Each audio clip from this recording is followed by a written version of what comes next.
everyone knows you as Internet Funny Man. Some people know me as really offensive guy over there that I'd like to burn down his house. Multiple shows you're doing. Blind dating blind girls. So we'll sit here. What a concept. Somehow we raise $1 million for it. I just watched an interview where you talk about a catheter being inserted up your... Yeah, it sucks. Also an incredibly savvy businessman.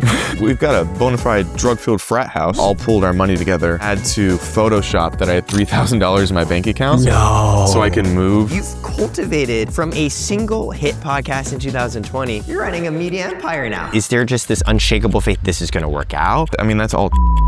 This is Zach Justice. You may know him as Internet Funny Man for his podcast and dating rizz, but he's a business genius. He's turned YouTube videos into a media empire making millions of dollars, in talks with A24 and Alex Hormozy, and has a movie on the way. It all started with him living broke in LA in a 900 square foot apartment with 10 other men. You're gonna wanna watch this podcast to learn how Zach made it as a creator, how he's leveled that into discussions with Hollywood studios, and why Zach doesn't get distracted by chasing views.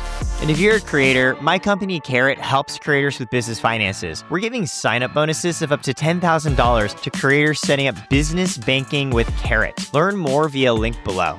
3, 2, 1.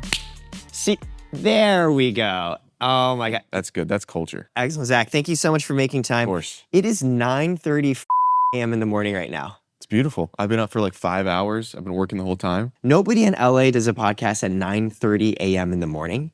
Frankly, I'm impressed when people show up within an hour on time. Yeah, well, usually, people in LA, they're usually just ripping at this time, like the party hasn't stopped. Yeah, and you've cultivated from a single hit podcast in 2020, you're running a media empire now. Empire is we definitely have an air conditioner in here, which I was pretty jazzed about. And it's a step up. You've got your own podcast, your own channel, multiple shows you're doing. And you're in talks doing unscripted series with Hollywood studios, doing your own scripted series, casting for a movie. Also, Google says you're developing a children's education show. Yeah, if I could figure out and help the youth, I feel like that's where you start. I know you got your start more on the traditional side. I think you were an extra on the Vampire Diaries. I don't know if that's getting your start. My girlfriend at the time, we were long distance, and our little date nights is we would call each other and put our headphones in, and then she loved the Vampire Diaries. So we would watch the seasons together. And then I noticed in Atlanta was kind of booming at the time with TV film. Like, oh, they're doing an episode. I was like, do you want to come with me and we'll be extras? Apparently you can just sign up. And she wasn't able to for whatever reason. And I'd already signed up. So I was like, okay. And so like a good boyfriend, you said, well, I guess I'll just do it myself and you can watch as I achieve your dreams. I said, watch this. I was basically, she was a cuck to my dreams, apparently. Nice. So I'm on set. Obviously, when you're an extra, you're treated a little bit less than cattle. They're kind of... There's a hierarchy here. Yeah, they'll spit on you if you're you'll get hit with some saliva if you're not careful. But no, I just kind of noticed the whole process, and I was like, oh, there's a real beautiful business element, and this looks very difficult and intriguing. Financially, you guys didn't grow up super well off. So my mom was a school teacher, and we lived in one of the poorest counties and most drug-filled counties in Georgia. We had one stoplight town, like 3 restaurants, but it was the best. And so I think a lot of people, when they're able to make it in Hollywood and media, they start with a lot of privilege. Yeah. Because it is kind of a crazy concept to turn down a paycheck for the chance to try and be a known person, a personality. So you, obviously coming from a different type of world, decide to just try and make it in Hollywood. What was that like in the early days? I was like, okay, I need some sort of in the digital or TV space. So Musical.ly was happening at the time. So I created a site where I would sell people's merch. So I just reached up to anybody and everybody that I thought would kind of make it or was doing really well on Musical.ly. And I was like, I'll do your merch for free, and that'll somehow give me an in. Became friends naturally with some people because I worked with a bunch of people. And then one day I got hit up, and the people that I was doing merch for said, hey, do you know how to edit YouTube videos? And I said, yeah, of course. What are you talking about? I had no idea. So I learned over the weekend. Wow. And then I started editing for them, and then their management gave me more people to edit for.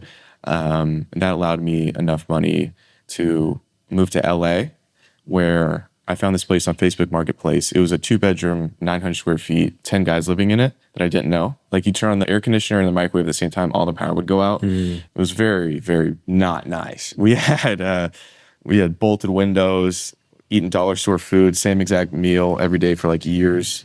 But it was a fun experience, I guess. It lets you know that you don't want to go back to that. So that was a good motivator. You're in this 900 square foot. So by the way, so 10 men, 900 square feet. So 90 square foot per person. Yeah. And then, well, sometimes it'd be 11 or 12 because there'd be a random guy there. And then this one girl came over and she was hooking up with a guy who I think consistently did drugs, but she did harder stuff. I'm pretty sure she did. It was kind of funny because Jared's first night there, he got a top bunk and there was 6. So there's 3 bunk beds, 6 beds in one room. So Jared got the top bunk, and under him, the guy brought a girl over, and Jared kind of woke up in the middle of the night, and he's from Ohio, and he's like, "Oh my God, what is that?" And he thought it was his first earthquake, and it turns out he was experiencing kind of a threesome, except for he wasn't a part of it. No, he was in the cuck bunk bed. He couldn't see, he just felt the rhythm, and then it stopped for a second, and then it picked back up, and he thought it was an aftershock. Yeah. I don't know when he learned that it was officially coitus. This may be him learning for the first time what that actually was.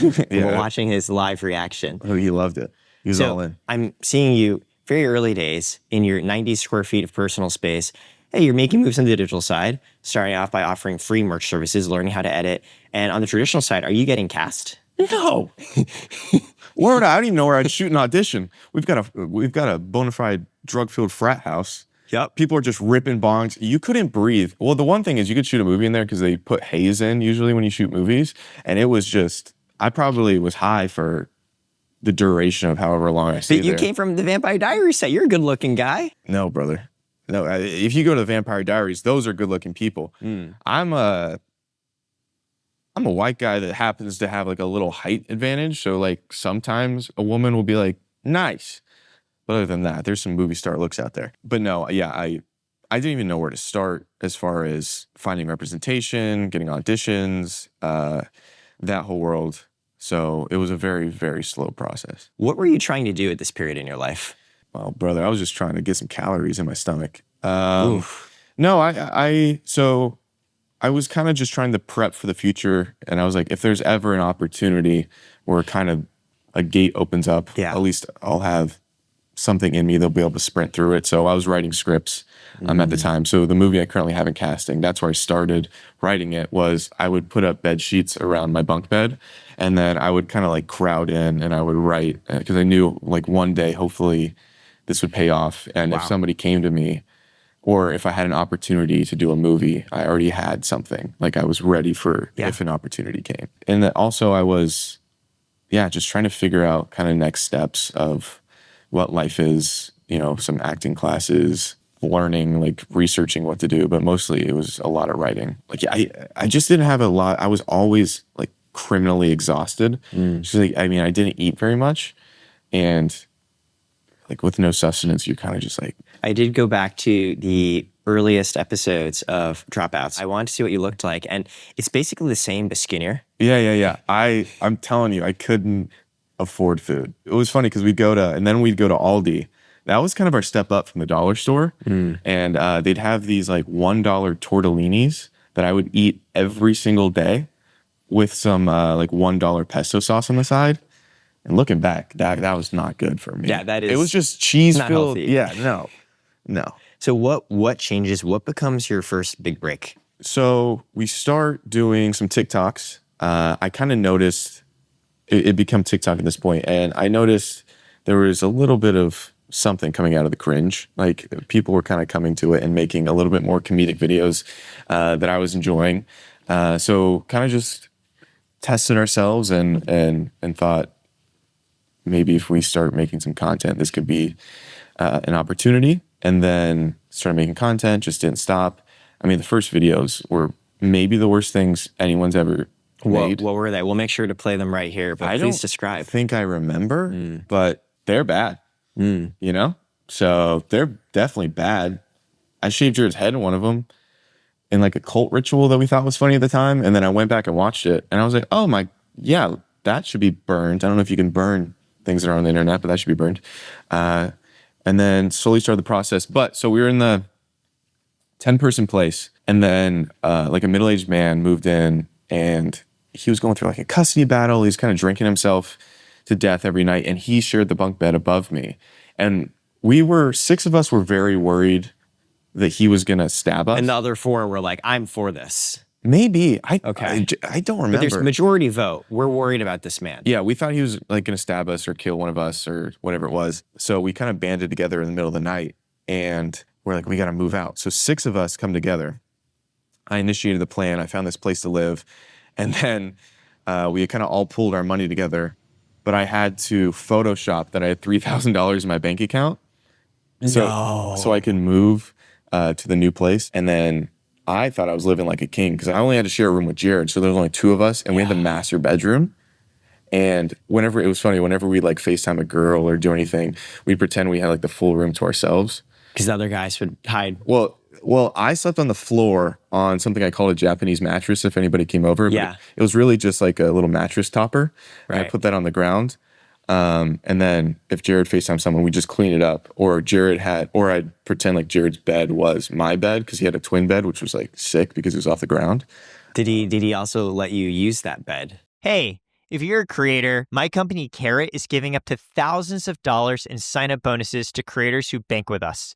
If you set up Karat Business Banking and connect to social media platform that pays you, like Facebook or YouTube AdSense or Twitch or Patreon or Snap, whatever you make for the rest of this year, we'll add on 10% of that as a bonus. So say you make $100,000 in YouTube AdSense the next couple of months, that's $10,000 as a sign-up bonus to you. What other business banking product is going to do something like that for you? Check out link in bio. And now, back to the podcast. Did he also let you use that bed? No. Well, we never. Oh, sex wasn't. No, the women didn't come over. We're not going to show them. Yeah, no. I think the most action we ever got was Jared would kind of just breathe really heavy at night because he has bad lungs, and I would just pretend it was a woman in my ear. I would just sit there and be like, oh my God, yes. And so you've moved into this nicer space to avoid the middle-aged man that could stab you. Also, admitting to committing financial fraud along the way, which Correct. I'm going to pretend I didn't hear. No, admit it. You heard it. And so when does the Dropouts pod begin to form in your mind? Like this is a thing. Oh, okay. So right before the pandemic, I was like, oh, we should do like an interview show called Zach's Diner. And this was going to be similar to Between Two Ferns. Zach Galifianakis. Yeah. And then we had people on, and it was like, okay. It was like funny, but not funny. And then Indiana came on in the 3rd episode, and I hadn't seen her in a long time because I used to edit for her mom for her videos. And she came on, and I was like, oh, the chemistry's like all good. And that was a good episode. And then the pandemic hit, and we have all this equipment, but we can't have anybody come in. So we just started. I always love podcasts. Like that's kind of what I listen to as my entertainment. So I was like, oh, let's just start a podcast. And then I don't think we missed a week since that day. So 5 years, an episode of the podcast every single week. So over 250 episodes of just the Dropouts podcast. Correct. And then we have like a Patreon. So however many we put on there, and then we do drunk episodes, which I don't drink, but they get hammered once a month, and we do those. But yeah. When you brought Indiana on, so for those of you who don't know, Indiana, how would you describe her? Creator, actress? Yeah, creator, actress, singer. Yeah, kind of and you were dating her as well at the time too, yeah? Not at the time. We started dating like 2-3 years into the podcast. Gotcha, chemistry develops, things happen. Yeah, we were seeing each other every day, and we just realized we just were 2 different people, 2 different parts in our lives. So it didn't work out, but now we're still friends. We still share a dog, and yeah. And what I love about the podcast, it's 2020. You're really one of the first popular video podcasts at the time, where when I watched it, it very much feels to the earlier roots, it's like a talk show. Yeah. Like it feels you're coming into every episode and you're being you, but you're being very conscious, like, how do I make this entertaining for other people? Like it's a production. You're bringing out your best self. Yeah. When did you begin to see the show develop into, oh, like I'm no longer living in a shithole? So obviously we'd never seen money before, but we made our first $50,000 on the podcast. It hadn't hit the bank account yet, but that's what we accumulated from ads. But turns out we were with a sketchy company at the time called Notorious or something. And we thought I love we're just calling them out. And it turns out that he stole all of our money from us. Oh. And we didn't have any money to like sue or do anything about it. So we lost the first $50,000. And then another year or two later, we were able to recoup it up. I think once, so I used to, like during Christmas time, I'd have to like beg my mom, not beg it because she'd do it, but for a bus pass to kind of go back to Vegas so I could see her for Christmas. Yeah. But I think once I got to a point where when I'd see her, I was able to take her to dinner and not like freak out about it. Like, oh, this is going to suck. I think that's the most made it moment I felt. Yeah. You know? It's huge. It's just like being able to say, hey, mom, like, dropped out, Yeah. did a different path, but you're still able to take her out. Yeah, because I mean, growing up, that was always a big, you know, we weren't an appetizer family. Yeah. It was always a big thing where when we went out, my mom would always kind of like talk to herself for stress, but she would just be like, oh, that was like $35. And like every time we went out, not that it wasn't her fault, but the experience would be a little tainted because in the back of my mind, I'm like, oh, well, that sucks because like she's thinking about the money, not like the dinner that we had. So now when we go out to dinner, I love that she doesn't have to think about the bill or any financial strain, even though she's longer in her tenure and it's, you know, she's obviously doing better. But like, I don't know, like when money's not a point of contention with family, it's a pretty beautiful thing because you're just there for the experience. Do you feel financially free now from money? Oh yeah, I can order DoorDash. Like that feels so incredibly rich to me. And then everything else is kind of icing on top. Because I take all the money and I invest it back into the company. Yeah. But like the little things I'll spend money on are, things like that, like food and okay, I did do something really stupid though. This is probably one of the most expensive things that I bought that everyone says is ridiculous, that I know is ridiculous, and I apologize to my younger self and my family. So when I was little, we couldn't afford cable or anything like that, but I love TV film. I love watching stuff. And then my mom, if I did like well on a math test, she would let me go get a DVD from like the rental store and I come back and I watch it. But we always had like the tiniest TV. I bought a 115-inch TV for my room, and it's my favorite thing that I've ever done. And it's beautiful. Yeah. I mean, it's love the it. culmination what you loved watching when you were younger. I mean, Yeah. you literally quit college and went to Hollywood and run a YouTube company now. Yeah. So that's pretty cool because I can just sit there and watch Pawn Stars. It's like they're there. And then order DoorDash. Oh God, yeah, I can. I asked because, I mean, we also grew up poor too. And I think the biggest thing as I was in the back of my head is the difference between operating from a mentality of scarcity versus abundance. Yeah. A lot of folks who try and strike it big in Hollywood and media, they come from a place of relative privilege. How are you balancing this, like, I know I want to do something in storytelling and media with this, oh, cool, like I'm eating dollar store meals and living with 9 other men? Like in your head, is there just this unshakable faith this is going to work out, or more this, nope, like I don't know, but we just have to go for it? Yeah. I mean, I think it just comes back to I'm going to die. Everyone's going to die. It doesn't matter.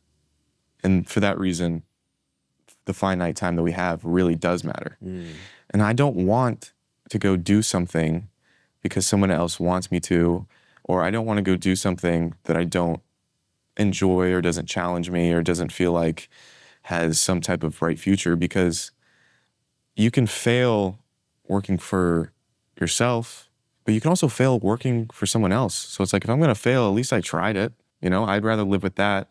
And say I'm 40, 50, and I'm still living in that house with 10 people and the family. It's like, you wasted your academic potential. You did all this. It's like, yeah, but I took a risk and I tried. Like, I can look at myself in the mirror and say, I tried.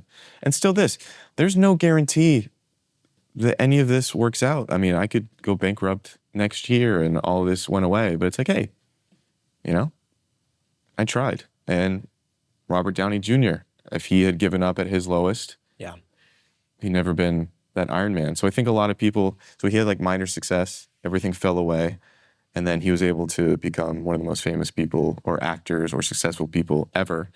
And I hope a lot of people try to find like their Iron Man moment, and just, it doesn't matter what you did, take accountability, work from it, say your sorries where you need to, make right where you need to, and then just keep working, because that's the only starting point you have is right now. What's uncanny was I previously did a podcast with Alex Hormozi, who I know you've also worked with. Yeah. He framed it as, well, I've been dead before, because before he was born, he was dead. And he said, that wasn't too bad, and I'm going to die again. In this infinitesimal little gap between I was dead before and I will be dead in the future, this is the time I have to actually do something with my life. Exactly. And that's what I try to tell everyone. It doesn't have to be this grand, beautiful thing. If your pure enjoyment or your fulfillment comes from being the best doorman you can be in New York City, or coming from the best cab driver, making music, building a company, as long as you're like getting up and you're like, I like that I'm striving for this, even in the hard times, it's like, oh, I feel like I'm like doing something.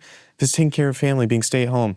I want everyone to go for that thing because we have such finite time. It doesn't have to be something grand, and you don't have to make millions of dollars. It's like, you're here for a short time. What fulfills you? And if you don't know what that is, that's your pursuit. Like that, you should be trying every day to find what that is. That helps me understand more, because so many creators develop a successful channel. Dropouts, I'm sure at some point you hit, oh, we're making over $1 million from this. We're making 7 figures from this. Most creators would call it a day and be like, great, this is what I'm going to do for the rest of my life. Yeah. And you took this interesting decision to turn it into a company where you now have developed productions and incubated other creators and talent. You're going more into traditional as well, and you're raising money. And the first question I was asked was, why? Yeah. Like, why not just call it a day? Yeah. How do you go from, hey, cool, like I've got this thing going. It depends on me literally showing up every single week of my life and being funny. What's the next step of this is working to how I develop another channel? Oh, that's all team. I mean, you have to have a team around you who you trust and also see a vision and also want to build something great. It's about not harboring everything and being able to take what's in your mind and delegate to people that are capable of executing on a simultaneous vision. And then it's finding talent who you feel, whether that we don't care if it's like followers or not have followers. Do we feel like you have some type of voice or capability in this medium? Yeah, you're blending together the expertise of an entrepreneur who's developing a number of media properties, but you have the mind of a showrunner. Like diving a little bit more into what you just said, the really only mainstay is you. Like you've brought on creators, you've cultivated them. How do you figure out if it's good chemistry? How did you also develop Dropout itself as a show? How has it evolved over the years? Yeah, I think we've had our ebbs and flows. So it's always been a thesis of we want to feel like friends in your ears, that you're sitting around, you're hanging out with me, Jared, Indy, whoever was, Tara at the time, whoever the like mainstay people were. And then, yeah, it's not as much of how big you are or whatever it is. It's kind of, do you fit the group, and does this feel like a proper campfire and everybody's contributing to the storytelling going through it? And that's just trial and error. It's so funny because when you've been doing a show for 5 years and you've had the ebbs and flows of views to no views to at one point an explosion of, we were in the top 10s of charts and all that, to now it's like settled down and we're getting less views. But it's kind of funny when you see the audience throughout and how people from the outside react and even people in LA, how they treat you based on how something's going. Really? Yeah. That's the funniest part, is because you go to a party or you go to an event and you like see people like, oh, hey, how are you? And then at one point, things were very much doing very well, and that you're treated so much differently, and people see you, and then now the views are down, which is just so funny. The changes of the outside perspective. I love that framing, because I very much have tried to internalize the mindset, hey, it's not that you are a person of worth and merit because your show is doing well. Yeah. It's the show is quality and good because you are a person of worth and merit. I think people often reverse the two. I think of whether it's family, friends, people have asked, oh, what's it like in the creator space? What's it like? Is it hard? Is it difficult? There's blue collar, there's a bunch of other things that are obviously way more difficult physically and taxing. We used to work in construction. I used to work at Outback Steakhouse. And like those are different types of hards, and those are hards that I wouldn't exchange for the difficulties I have, because I'm in a much more like blessed position, and I'm so thankful for it. But I guess the difference is, say my mom goes to work and she has a bad day, doesn't teach something well, or has something with a coworker or whatever it is. She's able to come home, and if anybody asks, be like, yeah, it was fine, and kind of just move on. Yeah. And now people can numerically see how my career is doing. They can go on and families could go on a TikTok or they could go onto Instagram, YouTube, and be like, so why aren't you doing very well? Like, why is everything going down? Are you not working hard? And then nobody sees like the behind the scenes of course we see all the trends and things that aren't working out. But it is very strange. That's, I guess, what's different from other pieces of work is in media, people can kind of see how you're doing. Is that a mindset that you developed over time or something that is you're seeing views go up and go down that you had to adapt to? No, I've been able to kind of rationalize everything as ratios and kind of times in life. And it's with anything. It's with these are just patterns in relationships. These are patterns in business. These are patterns in friendships, family. There's highs, there's lows, and there's communication and working towards the highs again. I remember reading about you in Hollywood Reporter on when you officially christened your company, Dropout, Universal. What was it? So we just wanted Dropouts, and apparently that was because we'd had it for like 5 years. Apparently somebody trademarked it, or maybe I don't. College Humor. Yes, yeah, I didn't. And then they announced the name like way later, and we've been using it for like 5 years, and we're like, oh my god. So our trademark people be like, you technically need something longer. So now we're Dropouts University Studios, which sucks as a name. So we just say, I was going to ask you. It's a very complicated name. That's just for trademark. Yeah, we just do we'll just go like Dropouts or Dropout Studios, Dropouts University. So Dropout University Studios, aka just Dropout. The next show you started to develop as a podcast was The Lunch Table. Yeah. So I grew up in Vegas, and then when I was 9 years old, my mom met a guy in eHarmony. They met like 2 times. 3 times maybe before he flew out to Vegas and proposed in Margaritaville. And I was, even at that age, I was like, Mom, we sure? She's like, we're sure. So that's when we moved to South Georgia, town of 1,000. And then I met my best friend still to this day, Skylar. He grew up, he went to law school, and then he was done. He was working as an attorney. And he's like, this sucks. He's like, I'm just reading this BS every day and I don't care about it. And he was always like one of the funniest people I've ever met. We obviously have like chemistry. It's like, dude, come out here, give it a try for a year. Let's start a podcast. So we came out here. So that's the newest show. It's called The Lunch Table. I'd say that's more like Bad Friends-esque if you're like a fan of Bobby Lee or Andrew Santino. But yeah, that's the next one. And then also started the YouTube channel around similar time. Yeah, Zach Justice, your own channel. Yeah. Yep. And that's been the bright light as of recently. It's been doing well. So you also have Stop the Bit with Ryan Leader, Ben Ball, and you have Iniquitous News Network. Correct. Let's just pick on these 5 for now without even getting to everything you're doing with Hollywood. How do they fit within the Zach Justice cinematic universe? Like, what is the role of each show within that? Kind of when you were speaking back to people start at a point of privilege and they're always kind of looking for their starting point. I was always like, okay, if I'm ever in a position where I know someone's talented and I can give them hopefully that break, I would like to try to do that. So with like Ryan and Ben, they're just very funny and phenomenally talented people. They're doing very well on TikTok and with their stuff, but I know they like long form, so I just kind of wanted to provide a medium and a place for them to shoot and explore their talents. And then Lawrence, I met him on a show, also super funny guy, and he was posting every day these news stories. He was kind of giving his own take, and he was like very brash and whether I agree with some of his opinions or not, like he had a real voice to something. And I was like, okay, that's pretty cool. So I reached out to him to see if he wanted to do like his own news shows. And then we're going to bring on some other like more established podcasts pretty soon. And then we have the YouTube channel. Yeah, so. You're cultivating, number one, you're believing in people. Second, you're sort of developing your own universe of, back in the day, right? If you're NBC or CNN, you're going to come out with a roster of shows, right? You have your late night talk show, right? You have your news show, you have your improv bits. You're kind of developing your own versions of that within the Zach Justice universe because you are not the creator in front of both of those channels we just talked about, right? And especially if you bring on more podcasts into your network, how do you ensure it's tied to the Zach Justice brand and universe? So the Dropouts brand, it's kind of evolved on like just betting on yourself.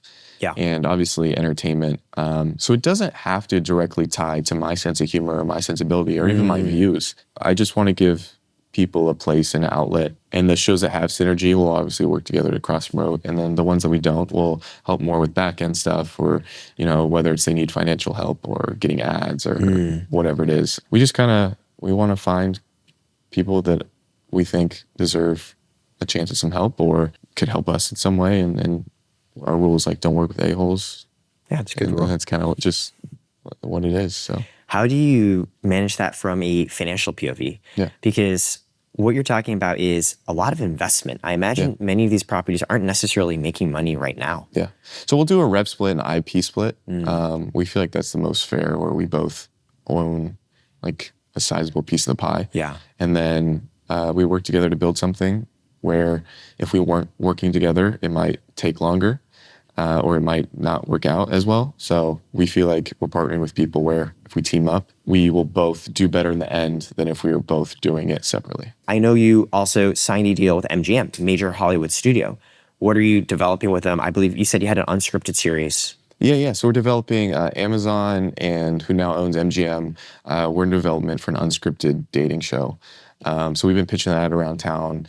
I'm sure they won't let me talk about any more than that, but yeah, we pitched it to like all the big networks. And it's cool. It's validating to work with some of the bigger players. Yeah.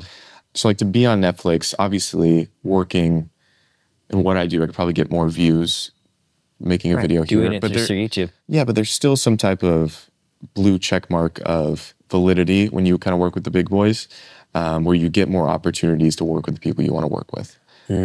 So that's something I'm excited about. And it's such a different form of media, whether it's, you know, the unscripted dating thing, or if it's, you know, a scripted television show or movie that I've been writing.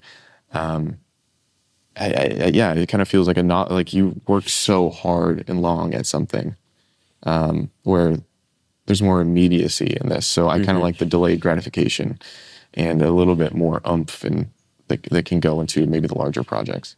Yeah, I'd love to ask more about, there's this communications theorist, Marshall McLuhan, where he says the medium is the message. And what he means by that is the very format in which something is shared to you influences what you're actually able to do with it and what it means. Let's start with your own YouTube channel, Zach Justice, which is doing very, what works there? So I think everyone has little gifts or little skills that they've kind of developed. For whatever reason, my mind moves a little fast. Not saying I'm a funny person, but I can I can be witty in situations when the right situation is brought. And yeah, you're very deadpan. Yeah. And then, then going into, you know, the dating realm, so we do like a lot of funny dating videos. Like we just filmed one that we posted, blind dating blind girls. So we'll sit here. What a concept. Yeah. So a girl will come in, she's fully blind, and then we're on a date, and like we're joking around, but we're making everyone's like feeling welcome and in on the jokes. So yeah, for whatever reason, me going back and forth with women, people really enjoy, because there's that element of relationships that's like very primal, and you know, everybody can relate to wanting to be in love, pursuing love, already being in something, getting out of something. So watching that interaction and being a little taboo about it is entertaining in itself. It's almost, you have this like very comedic style that lets people, like, everyone wants to feel loved and appreciated, but it's like really heavy to be like, hey guys, like, let's talk about love relationships. And it's like, oh, but I can watch a video of Zach rizzing up a girl and somehow that hits harder. Rizz is such a crazy word. Yeah. So that's what's working on your channel. I mean, I would even say on the podcast, right? You mentioned Tara before. Yeah. I feel so much of the tension was literally just the will they, won't they dynamic that you two cultivated. Yeah. It was, for whatever reason, people were really posting a lot of, oh, they're gonna fall in love, and we were just friends. They were shipping you like crazy. Yeah. I think it just came down to chemistry. We were just really good friends that had really good chemistry, and people thought we were doing more, but really, she'd call me about a boy and be like, oh yeah, dude, how is he doing? Like, we talked through things. There are all these like subtle layers to what you're doing. I remember watching a video, and I remember you going to Tara being like, yeah, like, do you think a guy can get out of the friend zone? Yeah. And she's like, nope, absolutely not. And of course, like, there's the surface level conversation that's going on, but there's also this like underlying tension where viewers they feel like in on the joke. Yeah. They're like, oh, because Zach's in the friend zone. Yeah. How does he get himself out of it? And then there's another deeper level of being like, I've been in the friend zone. Yeah. How do I get out of this? Yeah. That you all have like operating at the same time. Yeah, it's very interesting what people attach themselves to, or what the in is for people to be entertained. It's very cool. And so you have this, I understand more how you've thought through the podcast and your own channel. Let's talk about, so like when you're doing like an unscripted dating show, right? How much of that carries over? Some of the dating shows that are on right now, I wish there was a little bit more realness. Right. They feel very contrived. Yeah. Or like the certain archetypes have been played out. I think, I don't know. I think Love on the Spectrum is one of my favorite because it feels the most human. Yeah, and they're having conversations that like people maybe without autism have in their head, but they just like say things like that like humans are actually thinking. So I find that really cool. I just find that really human. Does it feel relatively similar moving from relatively unscripted YouTubes or unscripted on the more traditional networks? Yeah, that's a very much easier transition. Right. And then continuing sort of from that spectrum from YouTube to Hollywood. Next, I know you've been working on, your CEO told me, he gave me all the details. Yeah. A scripted show that presumably could go to the networks, but could also be on YouTube. The plan right now is hopefully we can just make it ourselves somehow on a budget, maybe 6 episodes, and then just put it out. What does a budget for that look like if you want to do it yourselves? I mean, it's probably still close to like $1 million. Wow. Which is very... Scripted is expensive. Yeah, but it's very cheap compared to like what a normal TV show is done for. Yeah. Yeah, and that's like best case scenario. Somehow we raise $1 million for it. Would you rather be the top YouTube star or somebody who's really like broken into Hollywood? I think what I'm excited about is you don't have to choose anymore. I think there used to be a massive stigma on YouTubers who went over to traditional. Yeah. But then now there's like Raka Raka who did like Talk to Me. Yep. There's, Drewski who, he's about to be in a comedy, I think, with Theo Vaughn and Shane Gillis. So yeah, people are making the transition. Kevin Hart is going out to Kai's stream, and like there's no, like this is all just entertainment. What would you describe the company you're building right now as?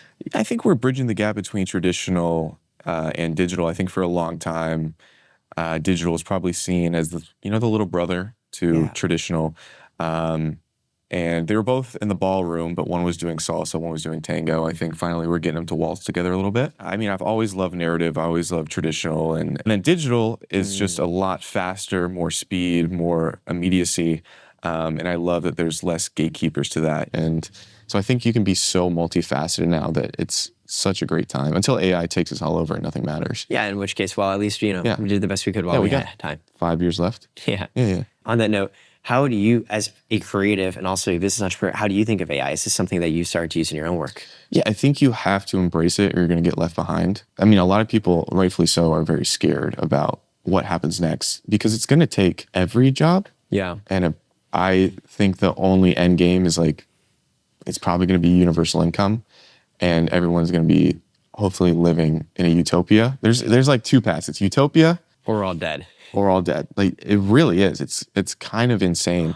And I've been listening to a lot of the top minds on this just because, I mean, if this is really what's coming in the future, I think you have to stay on top of it. And they're saying we're going to see as much technological advancement in the next 10 years as we did in the last 100 years. So think of like, well, we can't because we weren't there, but what we've seen of 1925 compared to what could we have shown them from 2025 that would have blown their mind?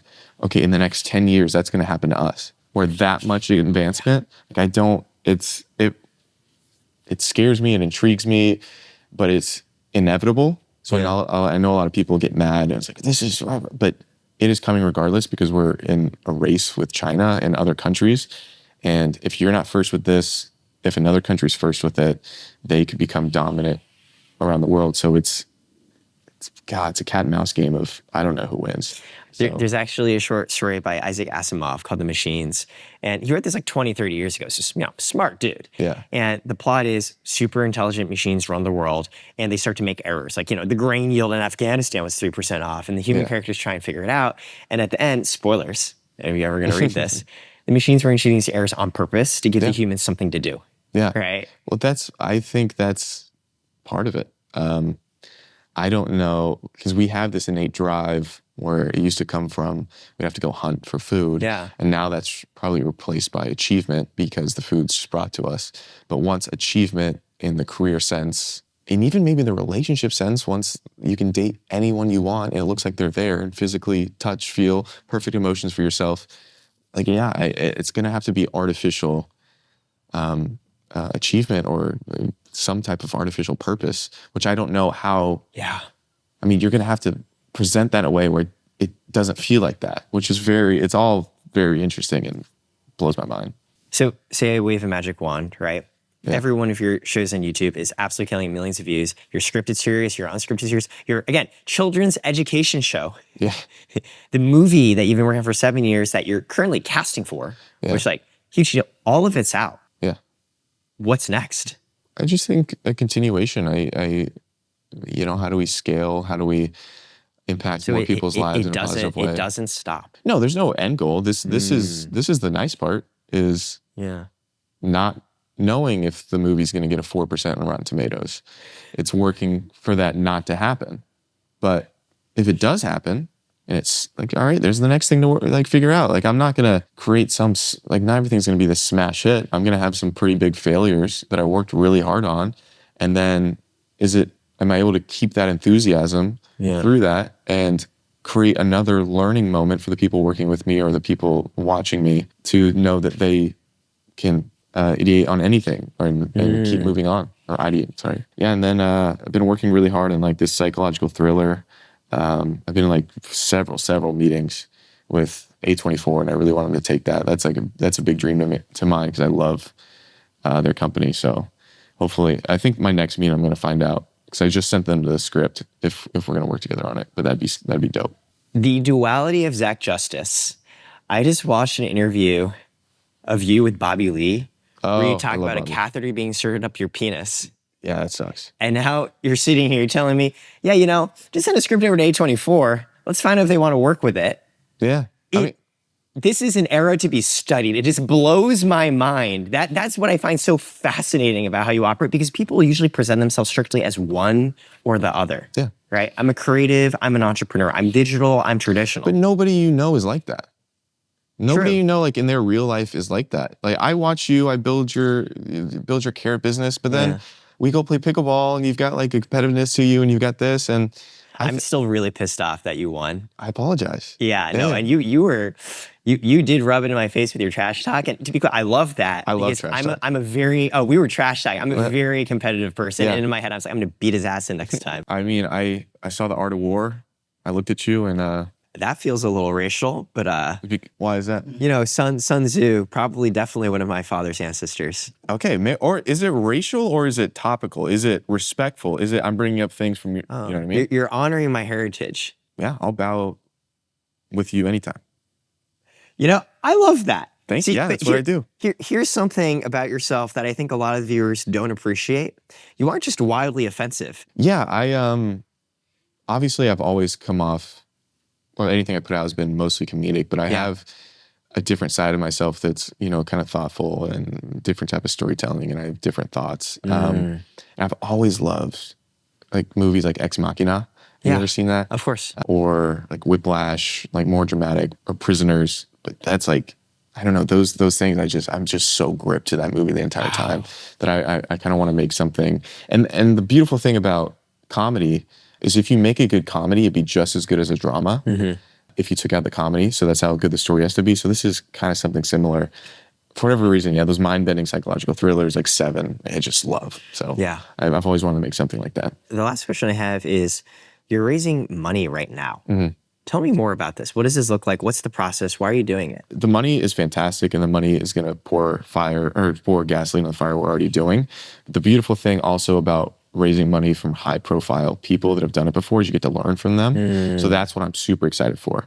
Capital lets you change people's lives. It lets you do the things that you want to do and create more things. Yeah. But it also opens up such an opportunity for learning, which this is what it's all about. I mean, yes, money's going to come in, and we're going to make great things. Again, we're all going to die.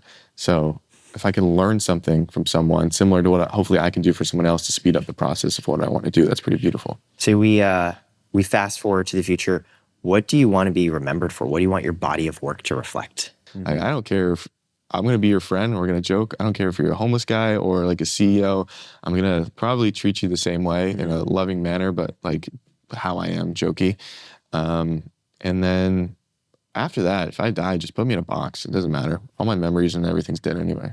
I love that. Zach, thanks so much for making time. Yes, sir. Thanks for, oh, wow, that was terrible. Thanks for, good. I'm excited for pickleball. Yeah, I'll see you soon. You didn't ask me to be your partner. It's fine. And everyone subscribe to the Karat. We build financial products for creators. Check us out. And everyone subscribe to which channel? Shaquille O'Neal. Yeah, Shaquille O'Neal. On Instagram. Legend, the star. All right. Well, thank you guys. That's this a was wrap. fun. Thanks, man.